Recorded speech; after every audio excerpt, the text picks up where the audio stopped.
I love Sting solo stuff. Say your favorite album on 3. 1, 2, 3. Soul Cages. Come on, get Stop out of here. it. Are you Yeah, serious? of course. What else is it gonna be? It's crazy.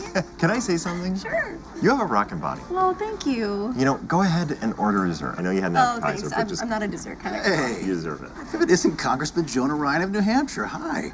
This is my friend Dan, who was just leaving. Oh, what are you doing? Oh, shit, you can see. That's a shocker. Oh, wow. You're Danny. I watch you when I'm on the treadmill. Of course you work out. Just Dan, and let me give you one word of advice. Run. This predator has roofied more women than Kappa Alpha Cosby. Okay, that's not an actual fraternity. So unless you enjoy the thrill of waking up in a basement torture dungeon, I'd say call it a night. You know, maybe I should go. Crystal, it's fine. It's just an unfinished basement, and he's just fucking with This you. is for trapping me in a job that makes me long for the days of Selena Meyer.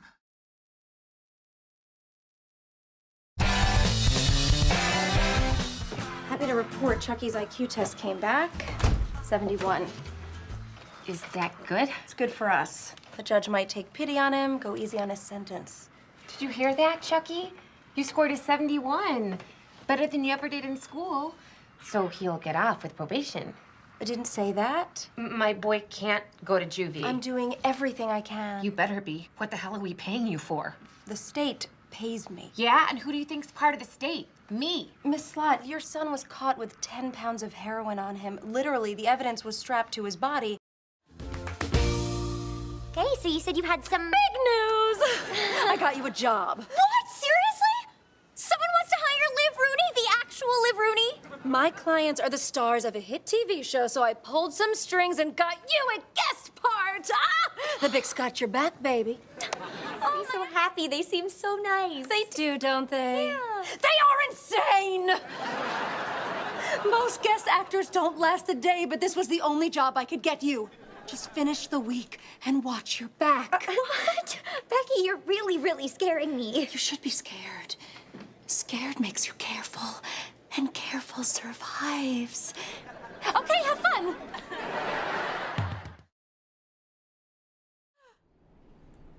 Oh my God. I was jealous. Jealousy has turned me into a raging bitch. But how was I to know? I've never been jealous before. Are you done talking to yourself? For now. Lee, I need you to know that I want my friends to succeed. That's so sweet, Rita. I just want to succeed first. Who are you two? We're his assistants. I'm his... Swedish masseuse, ja. And I'm his musical therapist. Really? She bribed the guards. Good going, Judas. You two behave yourself. We promise we will. When I was young, I heard the tales of princesses so very far away, of knights in shining armor, the last minute rushing in to save the day, where once upon a time would begin, and happily ever after at each end, the contemporary musical theater note.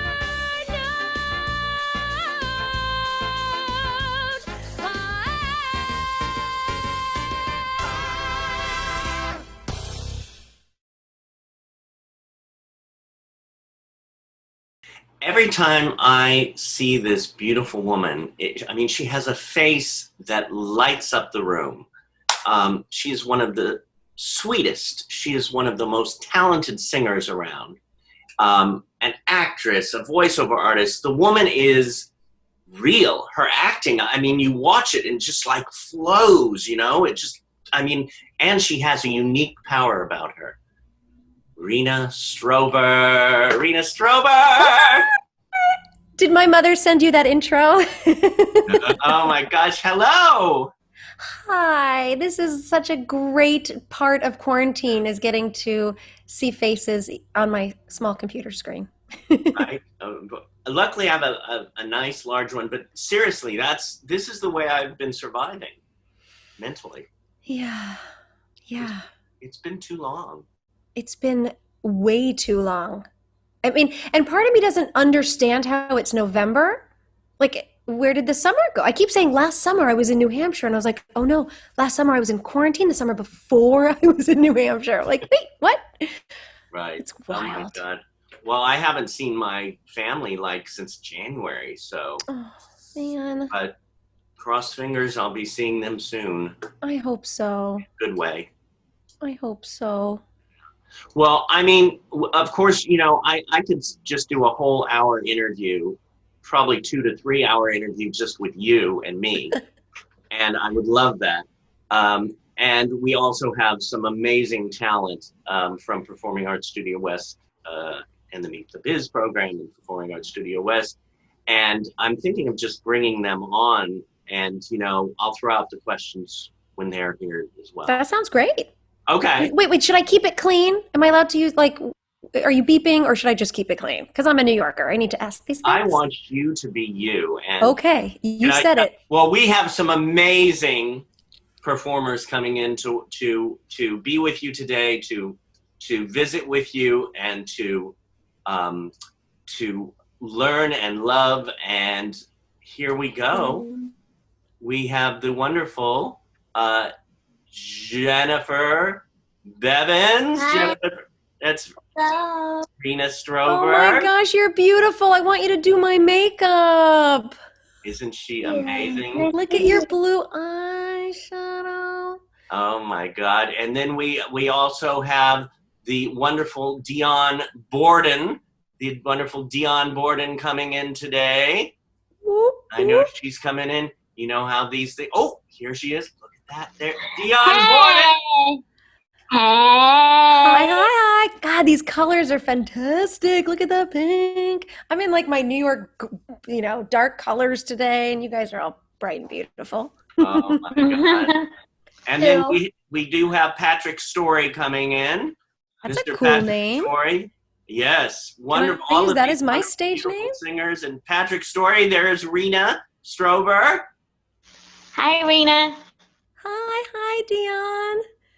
There we go. Nice to meet you. You're so And then beautiful. we have number 4 today, Mr. Mark Wells. Mr. I don't Mark see Wells. Patrick. Is Patrick there? Yes, Oh, there. over I gotta here. go. Hi, Patrick. Hey, Rena. How you doing? Wait, Patrick, I've met you, I think.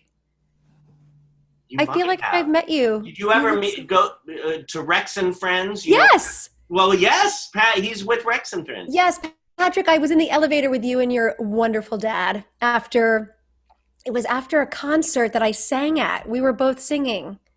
Ah. I don't know. I guess I didn't leave an impression, Patrick. It won't be offended. Oh no, he probably remembers you. I can tell by the smile. Hi, Mark. We're part of Red Friends too. Well, we've got. I'm wondering when you and I met. Probably at a club one night, right? Or was it? Listen, it's I've been known to meet people there. How does the wine taste? Which club? I don't remember. I just think we met at like a cool person's place. I think it was. Wherever it was a cool person's place. Yeah.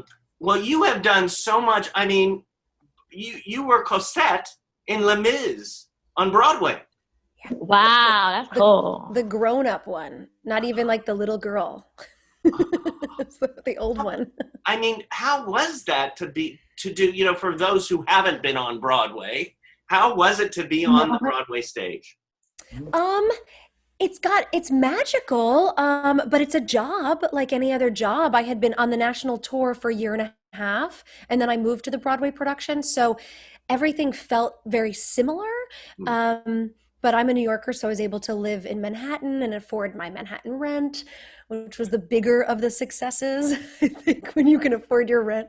But it was a show I grew up on. My 8th grade class took a field trip to see Les Mis at that theater. So then fast forward 10, 15 years, and I'm walking out of the stage door one day, and I see a big mob of 8th graders who were from my hometown on that same field trip. So it meant more that I was able to then, let other people know that it was possible. Yeah. And then I did it for a while, and then I was like, okay, I'm doing the same thing 8 times a week, and I'm covered in dirt. So I'm gonna go do something else. Oh, because after, and then did you come to quote Hollywood then, or were you still? I know that you performed off Broadway with Betty Buckley and Peter Scolari. Yes, and Tuck Watkins. No, I stayed in New York for about 10 years and did Broadway and off Broadway, and I would go on some tours, and I came through the Pantages with Fiddler on the Roof in 2009, I think, 2010. I can't remember. Now you did it with 3 Tevyas, right? Topol, and then we had Harvey Fierstein come in, and then we had Theo Bickel. Yeah, it was fabulous. Oh my God! You had. Yeah. Oh my God! Yeah, it was the Papa trifecta. So I was on the tour for a year, and then I left, went back to New York to work with Betty Buckley, and then moved here in end of 2010. So I've been here for 10 years. Wow. Crazy. That's long. I know. I So still miss the New York pizza. Yeah. Do you love it here? No, in Los Angeles, I don't love it. I'm a New Yorker. My family's there. There's an energy in New York. There's a dirtiness in New York that LA doesn't have, and there's a realism in New York. They say in LA, people say, "How are you?" and they mean "F you," but in New York, they say "F you" and they mean "How are you?" And I feel like that sums up the two cities. Right. So, I mean, I work in LA and I love the sunshine. I love the mountains. I have a child here now, so I don't see myself going back to Manhattan anytime soon. Yeah. And I get to meet incredible people here. Oh, I love it. I love it. Does somebody have a question for the lovely Rena? Yes, I do. Okay. Dion and then Jennifer. I want to know how old were you when you started singing at Broadway? I almost thought you were going to ask a lady her age now, and I was going to say, Dion.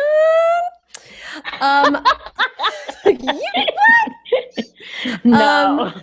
I started singing when I was I was always singing as a little girl, but I started taking vocal lessons when I was 11. I wasn't always a good singer. I have recordings of me when I was 13 and 14, and I was terrible. And I like to show those to people sometimes because singing is really about hard work, as is anything. Define terrible. What? You said you were terrible. Define terrible. Oh, I'll show you my bat mitzvah video where I was singing I enjoy being a girl in the wrong key, and I don't know what key I was in versus. I want to see that. I'll show it to you. But I just worked really, really, really hard, and I ignored all my other homework and my piano lessons and everything. I just focused on my voice. I love that. Yes, Jennifer. okay, I have a question. Who is your favorite artist and why? You mean like singing artist or any kind of artist? Singing artist. Oh my gosh, I'm gonna go with Nina Simone right now. It always depends like what day you ask me. Right. I take music very personally, so I'm in a Nina Simone place right now because she sang from her soul. The Hebrew word is neshama, like your soul. And I love listening to her vocally because she sits in her resonance. Like she sings the way she feels. There's no gloss on it. There's no production value. It's just her. And you can hear her pain and you can hear her joy. And I strive to be that kind of singer, and that's how I work with others is singing from your pain and your joy. And she, to me, exemplifies that. Yeah, so I'm definitely in a Nina Simone place right now. I'm hearing that song. What did birds gotta sing? You know how I feel. Yeah, beautiful voice. Ain't nothing wrong with your You know voice. how I feel. There's nothing wrong with your voice. Freedom. It's a new day, it's a new dawn, and I'm feeling good. I mean, we all sang that this weekend, right? Oh yeah. Yeah. Oh All right, I'm sorry. We love it. We love it. Oh, you know, I could keep on going with some of the stuff you've been on. I mean, you were in Beauty and the Beast. Oh my Really? Oh, Best role. wow. But can I tell you, I was in for the Broadway production a lot when I lived in New York as Belle, and they would always be like, she shouldn't have that much spunk. She shouldn't have that much. She shouldn't be that strong. This is Disney. You have to fit into the box. And I never was cast. And then they finally did it in Westchester, which is right outside New York City. And it was my first time auditioning for it outside of Broadway. And I booked it because they were like, yes, that's who Belle should be. And I was like a ridiculously spunky, attitude-y Belle. Love that. I love it. Oh my God. And then I love this, your one-woman show, Spaghetti and Matzo Balls? Yep, you know, I try to balance my life.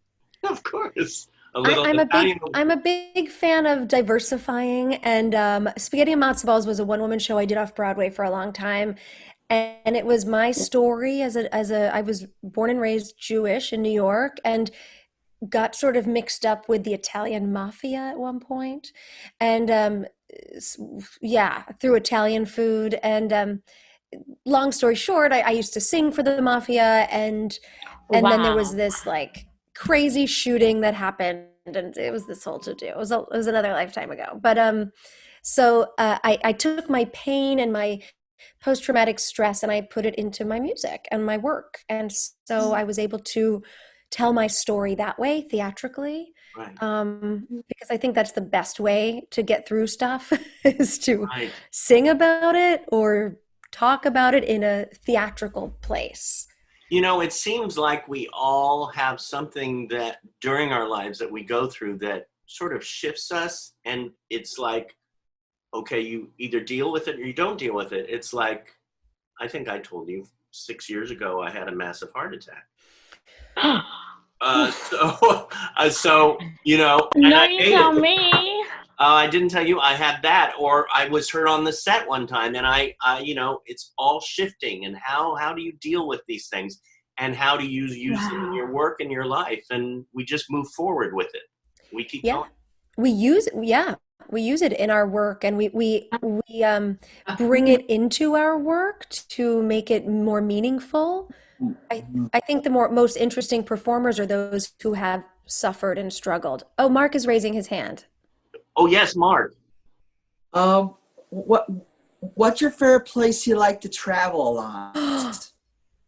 My favorite place I like to travel. So when I was pregnant, I went to Italy for a month. I ate my way through Italy. Literally just ate and ate because I was like, this is the one time in my life where I can just eat and eat and eat. So Italy is magical to me. I love how old it is. I love the music that's there. I love the men that are there. I mean, I was pregnant. So, but I loved Italy. But I'm also a New Yorker, so I want to travel to New York. I just want to go to New York and have a bagel and a piece of pizza. Oh my God. Maybe in 6 months. Yeah, what? I was singing the song New York, New York that they sing in Vegas. Oh, I just love New York. How about you, Mark? Where do you like to travel? Everywhere. How are you from New York too? I'm from New York. Oh, you are? Where? I think it's like downstate. Bronx. You were The in the Bronx. You're a Bronx boy. Are you a Yankees fan? Yeah, but I had to make some changes after 9/11. So. Oh, yeah. I was there. I was born upstate New York, and then I moved to the Bronx. Well, the Queens first, then the Bronx, And Westchester, and then I moved to the West Coast, where I'm staying for close to almost 20 years. But you look like you're 15 or 16, Mark. What's happening? I want your night cream. I need your skin regiment. Little here. Yeah. Yeah. Mark, give me the name of your plastic surgeon, please. Well, you know, Rena, I mean, beside Broadway, you do TV. My God, what is it? I have to find my list here because it goes on and on. Shameless, Veep, Final Fantasy XV, Liv and Maddie is you do voiceovers. Well, Liv and Maddie was wait, Jennifer, do you know Liv and Maddie? Yeah. I like Phineas and Ferb. Yeah, so I was on Liv and Maddie for all 4 seasons. I played Liv's manager, Becky Bickelhoff. That's the voice I recognize. Okay. Yeah, so I did that, and then Final Fantasy. I do a lot of voiceovers for video games and cartoons, so I voice Final Fantasy and a lot of Nintendo, a lot of Sega games, a lot of cartoons, and then Veep. What's that? You should take my resume so I can do voiceovers with you. You have a great voice for it. I try to make my voice sound awesome like yours. I appreciate that. Yeah. Yeah, so I do a lot of animation. I just got hired today on a Mattel cartoon, new Mattel show. So, yeah, I keep busy. Yeah. And I say yes to opportunity. Like, that was a big change in my life when I just decided yes was like the word of my life. Like, you want okay, yes. You say yes until you have to say no. And that was something Jason Alexander taught me. And he reminded me recently about that he does the same thing. You say yes until you have to say no. Well, he did your new album. He was on your new album, right? Yeah, he's on my new album. Yeah, what is that? What was that experience to say, you know what, I want to do this album and I want to do it with these people, and how was that? I woke up on New Year's Eve a few years ago and I had a daughter. She's 3.5 now, so she was 2.5. And I was like, I have no money to leave her. I don't have anything to give her, but I can give her music. So I thought, okay, I'm going to do an album for children. And then I thought, what's the music I love? And I thought, Sesame Street, I love. Yeah. And then just to see if it was a good idea, I emailed Jason, who we'd been working together, and I said, is this a good idea? Would you do this? And he's like, yes, do that, and I want to do it with you. And I said, oh, okay, now it's real. So I just started talking to people, and French Stewart and this big producer in Nashville, and everybody wanted to do it because they thought the world needed a big old reminder about the lessons we learned in Sesame Street from the 70s and 80s. Oh, yeah. I grew up with it. Yep. Me too. So Me too. it's all music from Joe Raposo and Jeff Moss, the old Sesame Street. So I have Christina Jones, who's the blind soprano on there. I have a whole entire blind choir. So the whole choir is blind, and proceeds are going to Guide Dogs of America. And the purpose of the album is to remind people about tolerance and inclusion and ability. And yeah, and Jason is fantastic on it. Oh, he seems like a sweetheart. He's the best. He's the best. And ML Woolley is on it, who's in Princess and the Frog. Oh. Yeah, he plays Louie the alligator. Oh my goodness. Wow. Sing I love a that. song. Sing out loud. Loud. I love that movie. Oh my God. So is this your second album? It is. I did an album when I was in New York. It was the soundtrack of Spaghetti and Matzo Balls called Finding Home. So that was my first album. It was more just like, I spent a lot of my parents' money making it and didn't make anything back. And it was just sort of, fun. But this album became much more important because I wanted to change people's views of those who are blind, those who may have other disabilities or different abilities. I wanted to have a louder voice. And it's much more important to me, this album. Yeah, I'm very proud of it. Well, I was looking at it and it's like, okay, got to order this one. Oh. And yeah, I mean, and they could, Amazon or your site, they could go to anybody? Yeah, I go through Bandcamp because Bandcamp gives almost all the proceeds to the artist, and I am trying to raise money for Guide Dogs. So I always send people to Bandcamp, but you can stream it wherever you listen to music. So it's everywhere. Now, what is your connection? You're talking about, you had a choir with blind singers. How did you get involved with that?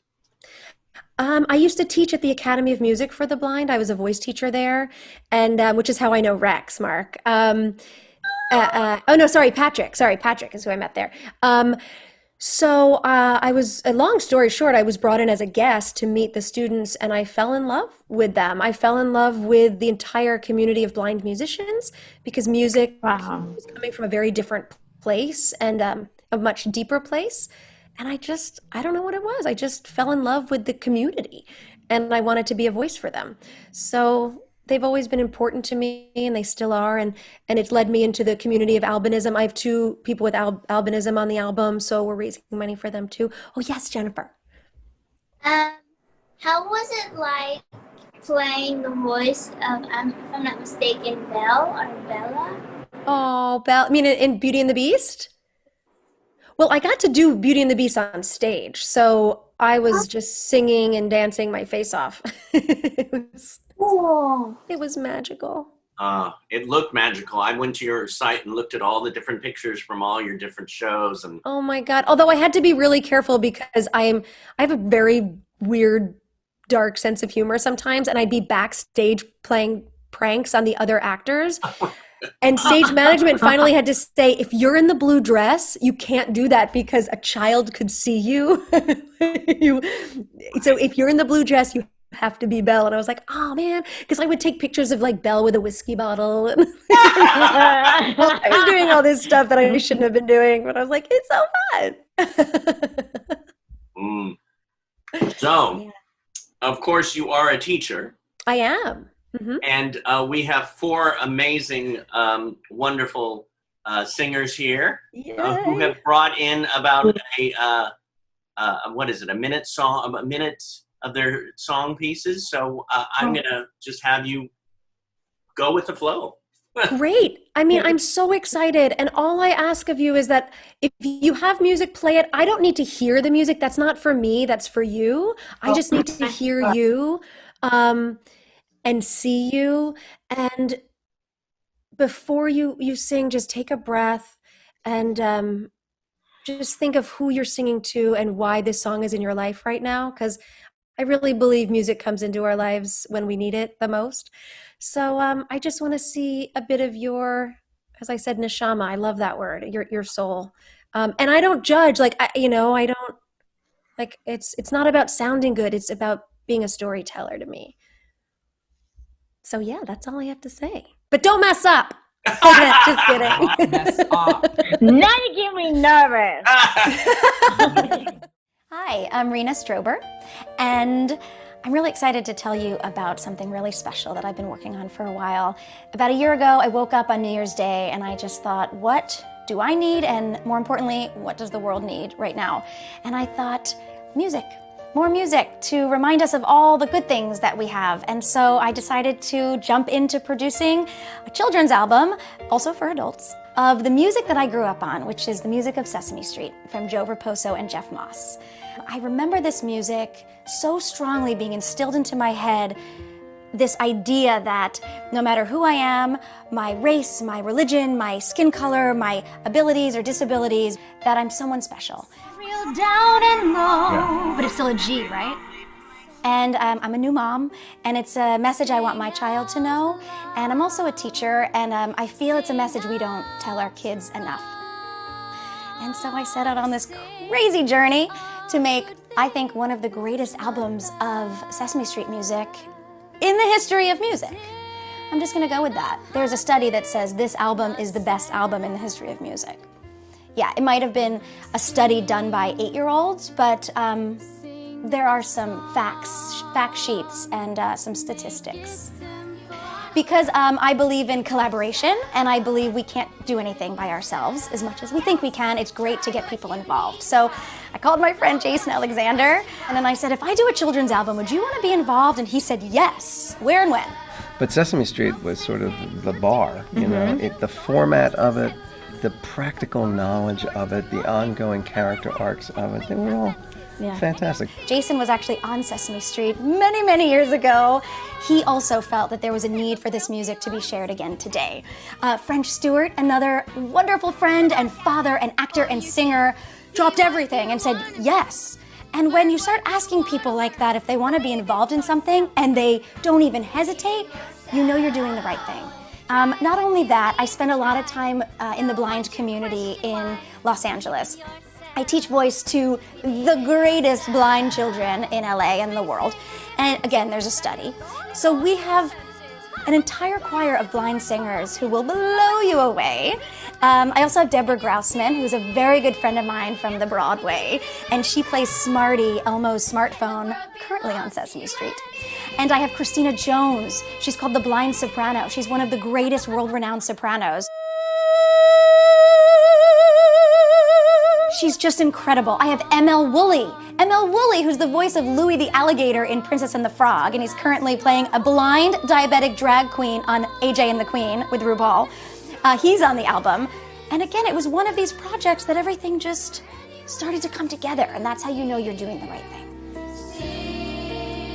So some people may not trust my studies, even though they're very legit. 8-year-olds are very smart, but I did you a favor and I actually went out and got some opinions from some real children. So if you don't believe me, listen to what they said.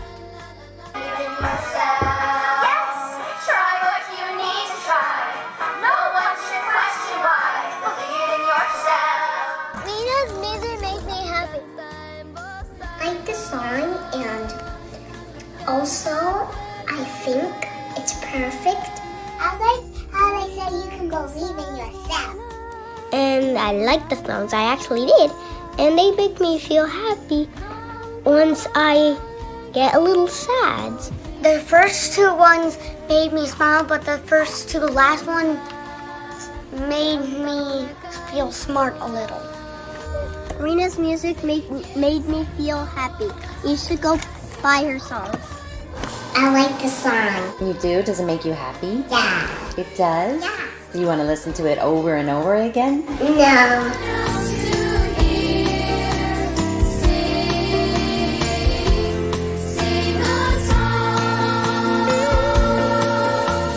I think if you are currently pushing blood through your body, from your heart to your limbs, then you're someone who will love this album.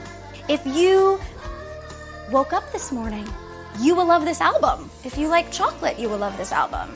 If you are vegetarian, you will love this album. If you are vegan, you might be cranky because you might be hungry, but then after you eat, you will love this album. If you have allergies, you'll love this album. If you have athlete's foot, you will love this album. I think that's it. I think you covered everyone Did I cover